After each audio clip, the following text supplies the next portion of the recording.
Une société du Val d'Oise mobilisée face à la crise sanitaire en Inde. Novair vient d'envoyer 8 générateurs d'oxygène pour équiper les services de réanimation du pays totalement débordés.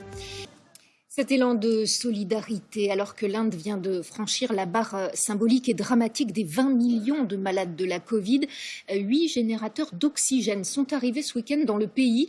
Ces machines, produites par une PME de Roissy, dans le Val d'Oise, permettent de fabriquer directement sur place l'oxygène qui manque cruellement aux hôpitaux indiens. Tania Watine, Florian Olivier. Chargement dans les camions, donc un camion par hôpital.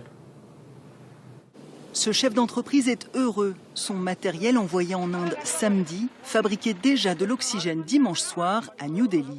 Le générateur d'oxygène peut alimenter l'hôpital, mais il peut aussi en même temps remplir des bouteilles.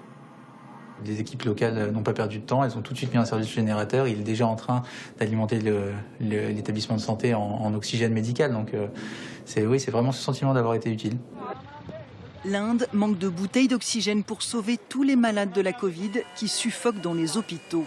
La France a donc financé, grâce au mécénat de grandes entreprises, l'envoi de 8 générateurs d'oxygène.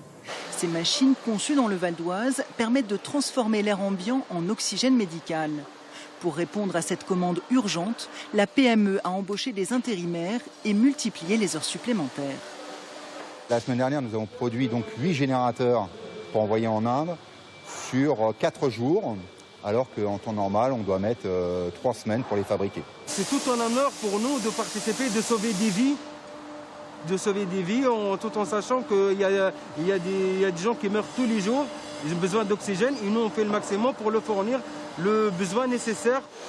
Ces générateurs permettent d'être autonomes et de se passer de bouteilles d'oxygène.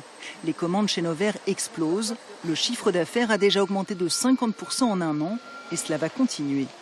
On anticipe un mois de mai et un mois de juin qui vont être encore plus forts, parce que là on parle beaucoup de l'Inde, mais on entend déjà parler de problèmes au Pakistan, en Tunisie, au Liban.